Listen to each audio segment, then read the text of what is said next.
Hello, everyone. My name is Andrea Schlosser, and I'm a real estate agent with Abio Properties here in the Bay Area. And here we are, episode 6 of me introducing you to some of the most talented, amazing business women in the Bay. I feel that by knowing them, the quality of your life increases. Today's guest is someone I don't really know yet, but I heard of her twice in one day, and I hope to get to know her with you and be friends with her by the end of this interview. She's a licensed architect and an ADU expert. Some of you are asking, what the heck is an ADU? Well, you're about to find out.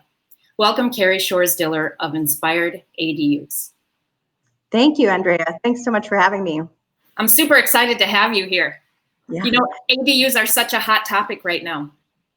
They're really exciting. And for me, it's really refreshing and nice to be able to talk about something positive in this strange world that we're in with everybody sheltering in place and everybody kind of rethinking business. I think the Accessory Dwelling Unit, or ADU, is really something that that we can look to on a really positive level to kind of get our economy going, to help solve some families' challenges right now with everybody sheltering in place. And I'm excited to share.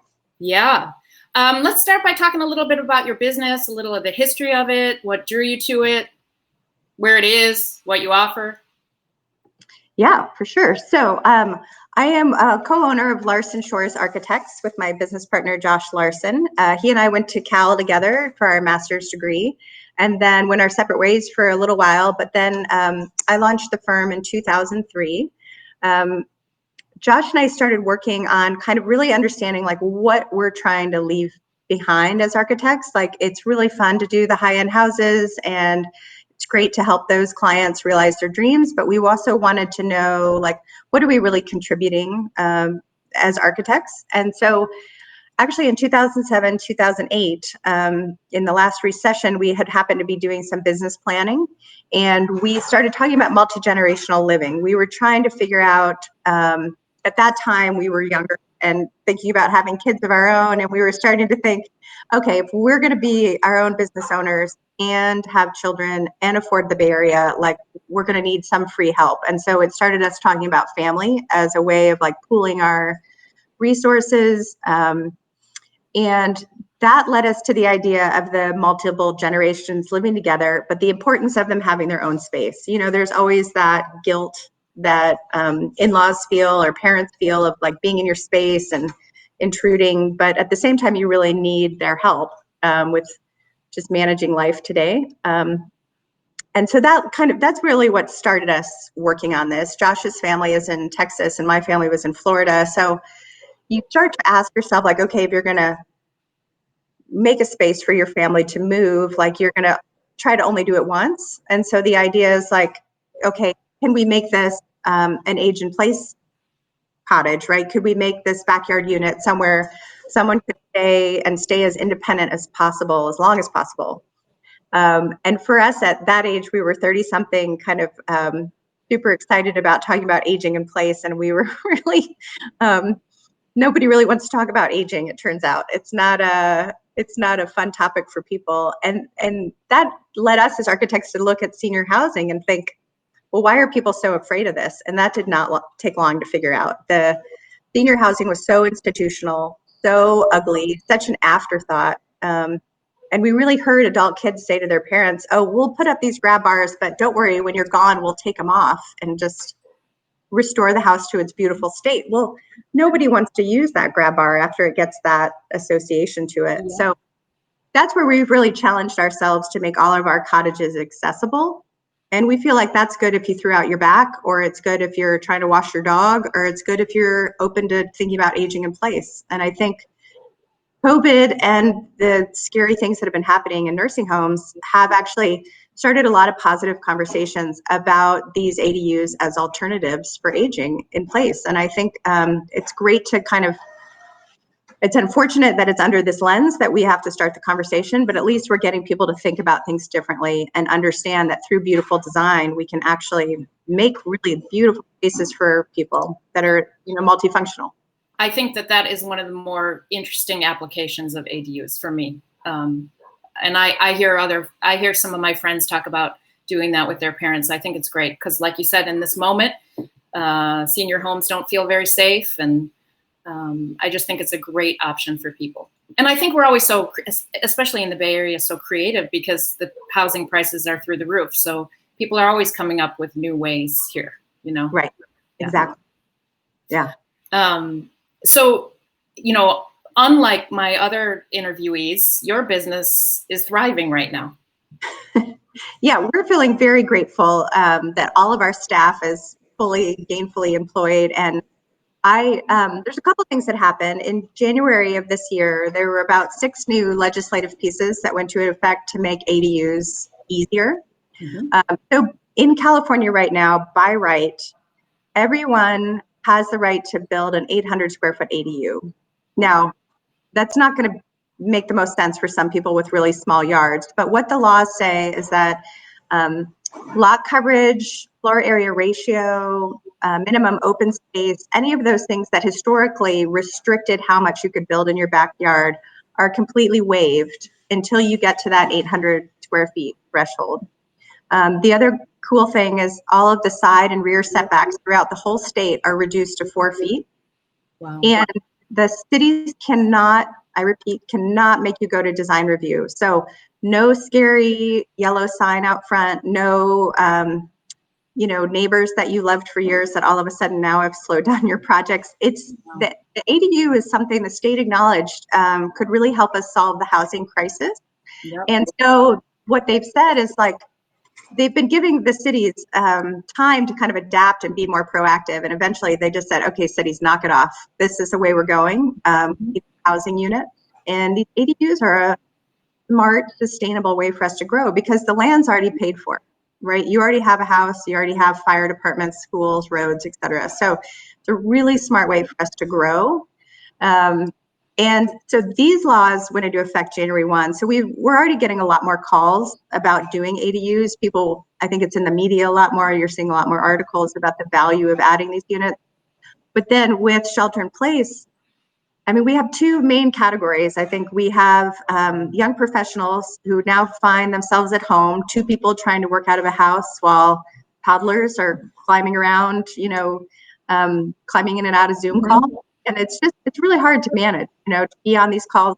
It's hard to begin with and then have all those other distractions. So there's people like that are looking more space. And then there's the group that are looking to have family closer. Like for me, my mom is up in Santa Rosa and, right now that's really far to go up and kind of wave at the end of her driveway is a little too far. And it would be great. And I'm working on her ADU, by the way, but it would be great if we were all together. So there's kind of the aging in place, multiple generations coming together, which is the other big group that we're working with. Trying to avoid an alternative of a nursing home, pool resources, and just have the peace of mind of having family closer by. Yeah. I can't really see your business slowing down at any point in the future.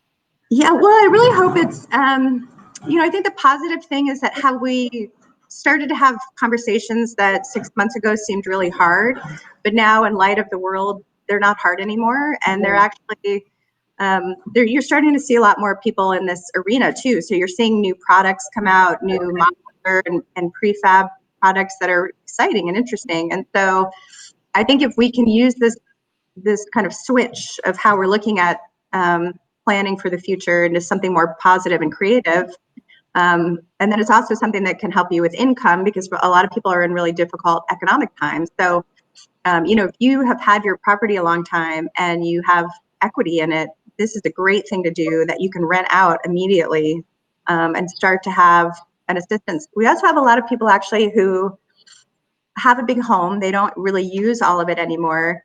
They build the ADU in the back, they move back there and then rent out the main home. And then, they're really making a lot more income and getting a younger family into the big house that's actually using the whole thing and, up to maintaining it. Right. I remember people used to do that so they could be the ones out traveling, but now it's just armchair traveling. We've got a lot of clients that were doing it. Like our new home base will be the ADU and we'll just be there part-time. And we still have people planning that way so that they're hoping to get back to traveling. But yes, that certainly has shifted. Let's maintain that optimism for sure. So for a lot of us, we've come onto Zoom and we're dealing with clients that way. How are you? Because you're so site specific. How do you deal with all that stuff? How's that been going? Well, I mean, on one hand, I'm really pleased to say that with like FaceTime and Zoom, that we've been walking through people's backyards, since March, kind of looking at that with them. We can do a surprising amount on Google Earth, kind of looking at everything from above, talking through with the clients.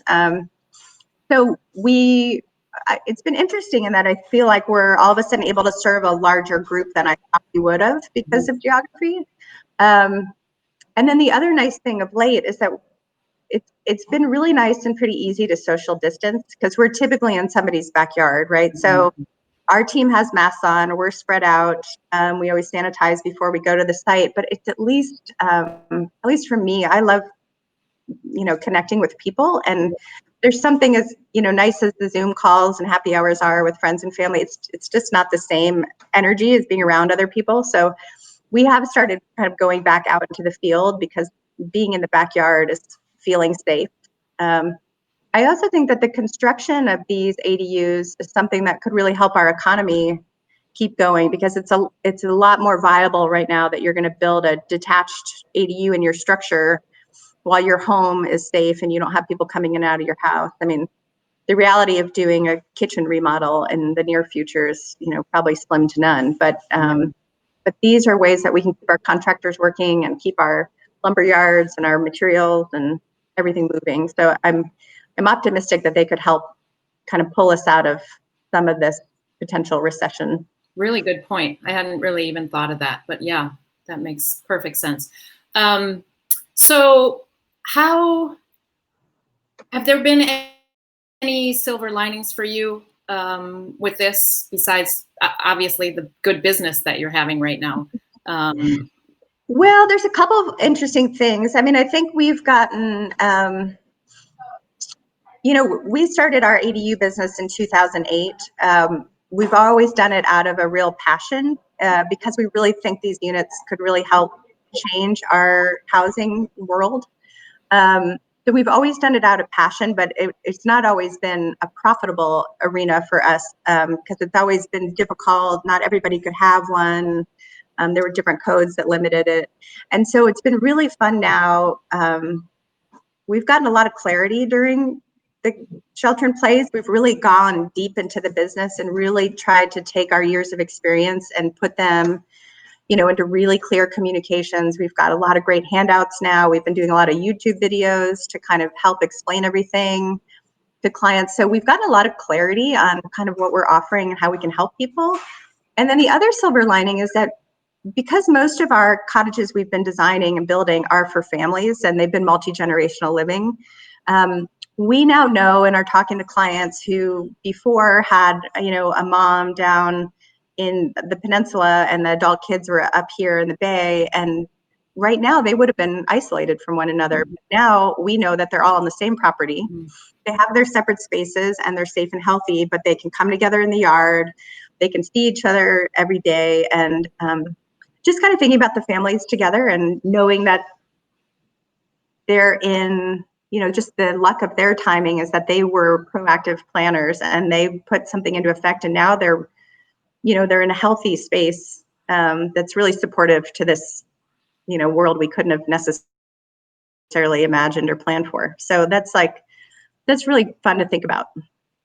I'm really hoping that trend continues because, if you've done any traveling and been with other families, they do live multi-generationally in many parts of the world. And it's good for the family. I think I just good for support. I hope that trend continues. Well, it's also just a nice return. Like I think if you look back historically, people wanted to go far and go west and find their independence. But now what we're seeing is everyone's living longer and people are having second and third careers, is that, the grandparents want to be around and help with the grandkids. And the value of the multiple generations living together is, there's a lot of neat science behind of how valuable that is. So I think it's a trend that we're seeing on the rise. And I certainly think people are appreciating and valuing family more right now. And the distance has come between a lot of people. Mm-hmm. Absolutely. there's people, I would look at you and I'm like, she has a dream job, right? She's building beautiful things that people get to live, beautiful property that people get to live in. What's your favorite part of your job? I think the real fun for me, and I remember this, one of the first houses I designed, I remember spending all of this time with this client, and I thought, okay, we had given her models and, perspectives, and we'd done all these drawings, and this person trusted us. And at the time, I was probably, mid-20s. They had given us a fair bit of money and a lot of trust. And I remember it wasn't until like the drapes were hung and pillows were on the sofa that she said, so this is what it looks like. And I just remember being like, are you kidding me? Like, for the last 8 months you had no idea, like you just trusted in our conversations and our skills. And I think that's what's so fun about my job is I can look at a two-dimensional drawing and I know what it's going to look like, right? I just, whatever, I have terrible grammar and I'm not good with foreign languages, but I can look at a drawing and understand the space. And so for me, it's so fun to kind of help guide clients with what we know, and then to watch them actually enjoy it and see it and feel it when it's done, and know that most of them didn't understand really what it was going to be like. No, right? that is for sure a gift. We know that in our business with staging, people cannot picture how they're going to live in there without that staging. Right. And it's so like, that's kind of like, it's always surprising to me and refreshing and a little bit magical when they finally can walk through it and then they get it. Right. And then you also at that point really value the relationship and the fact that they give you so much trust to begin with. Yeah.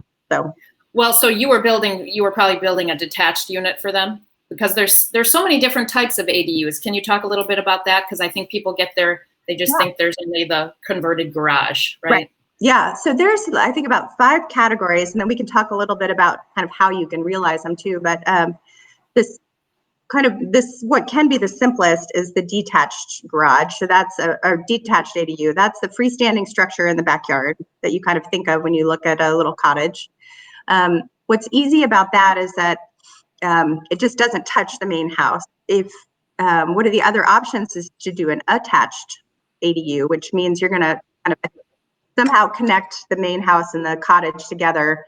That can trigger seismic upgrades for the main house, and it can kind of have a bit of a snowball effect. But sometimes if your yard is really limited, or there are cases where people aren't necessarily using all the rooms of their house, not ready to kind of give it up, you can kind of begin to kind of carve and shape the ADU out of the existing house, and then kind of do an addition to it.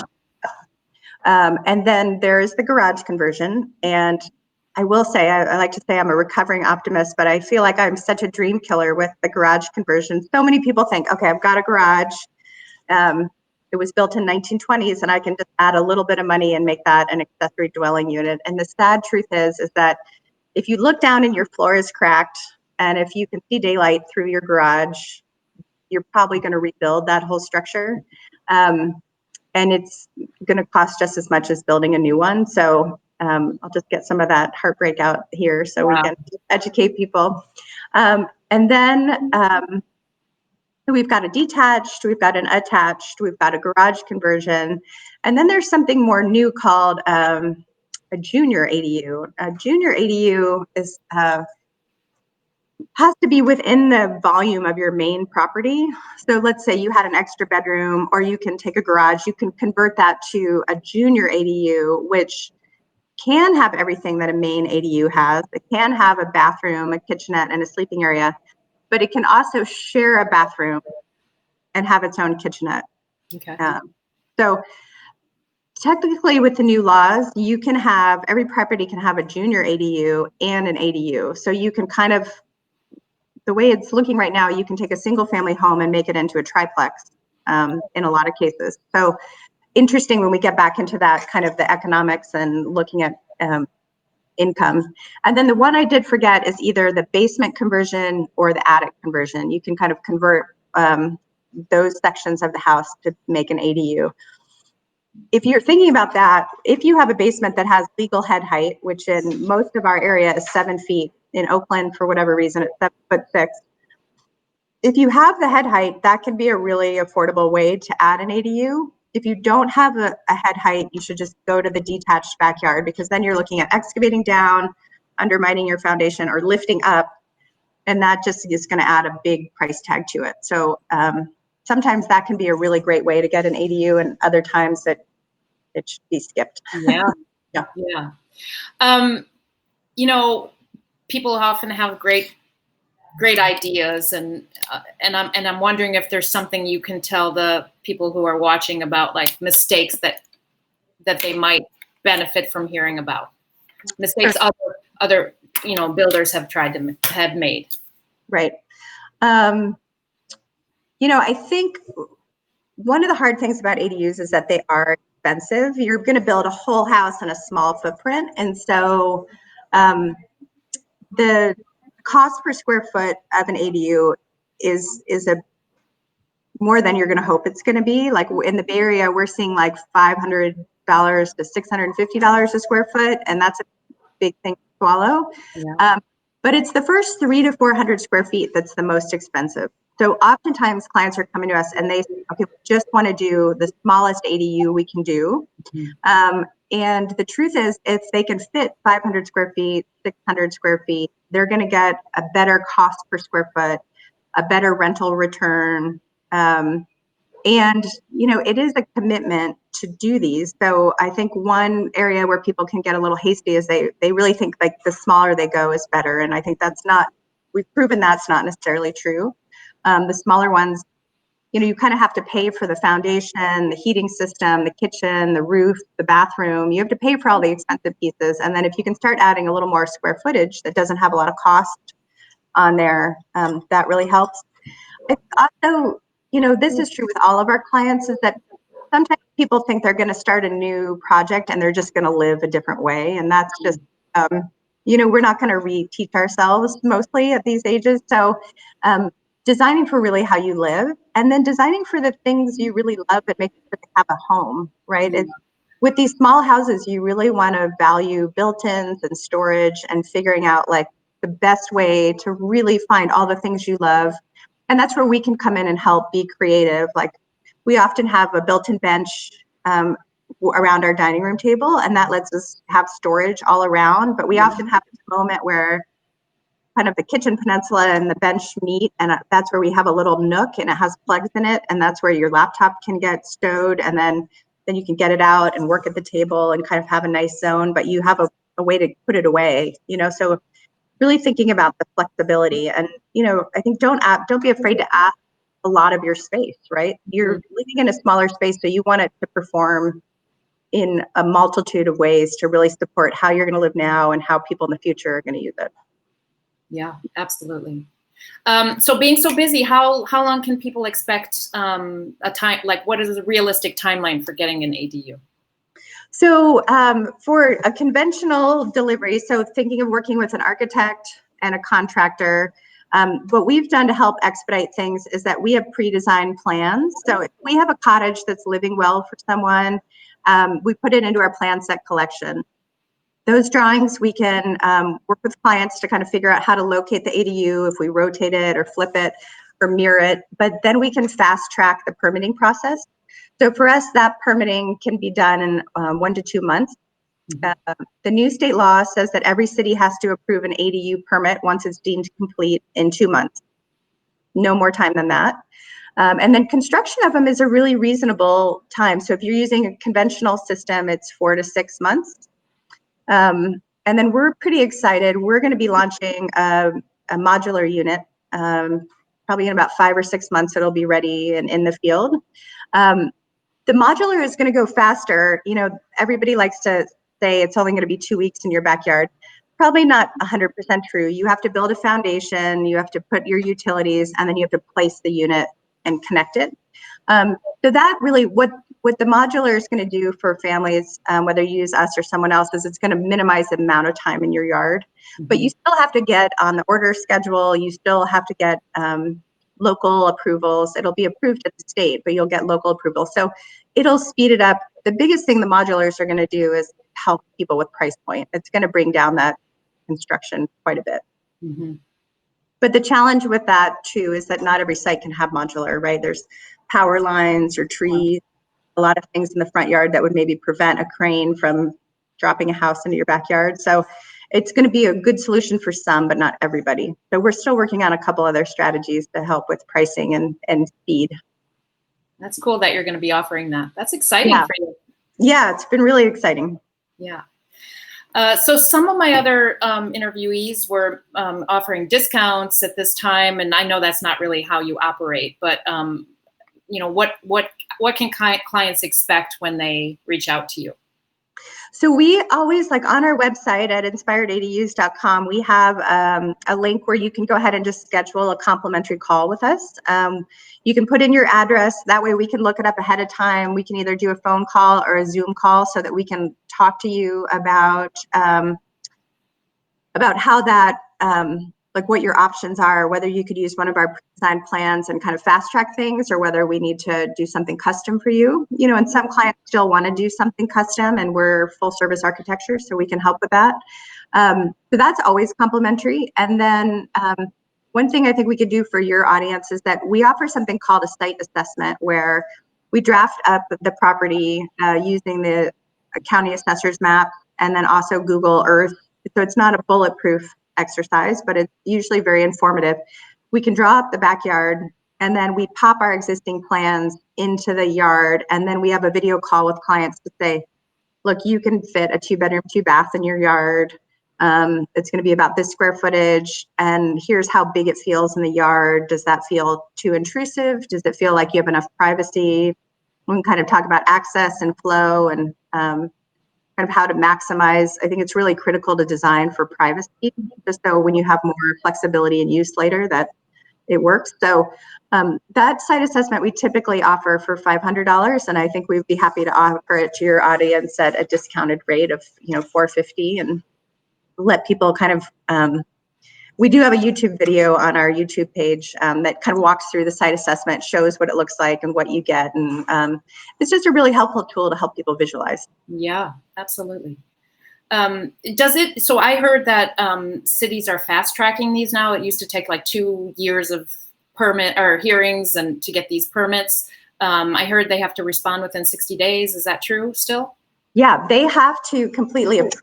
It has to be totally approved in 60 days. So that means if you're going to get a round of comments from the city has to calculate, okay, we're going to send these comments out, and then we respond, and then they take it back. So we are seeing that. We have a bunch in permit right now. We've just got several issued with the city of Piedmont. The cities are being, like even Oakland, when they were not processing everything, sent out a note saying we will continue to process accessory dwelling units, because we're really trying to go, avoid a housing catastrophe, right? We already have a housing crisis in the Bay Area, but stalling permitting is just going to make it worse. But yes, state law says 60 days, no matter what, no matter where, no design review. All right, that's wonderful to hear.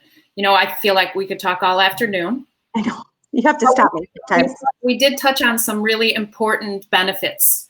There's the appreciation to your property when you build an ADU. There's helping you pay your mortgage. There's multi-generational living that you can do. What else? What did I miss? Home office space. I think also just families pooling resources, like grandma selling a house, taking that value and paying for the ADU. That basically is a gift to the adult child who owns the property with no inheritance tax. So It's an interesting legacy proposal of kind of how you can pass on wealth and pool resources as a family. I mean, the benefits just seem really great.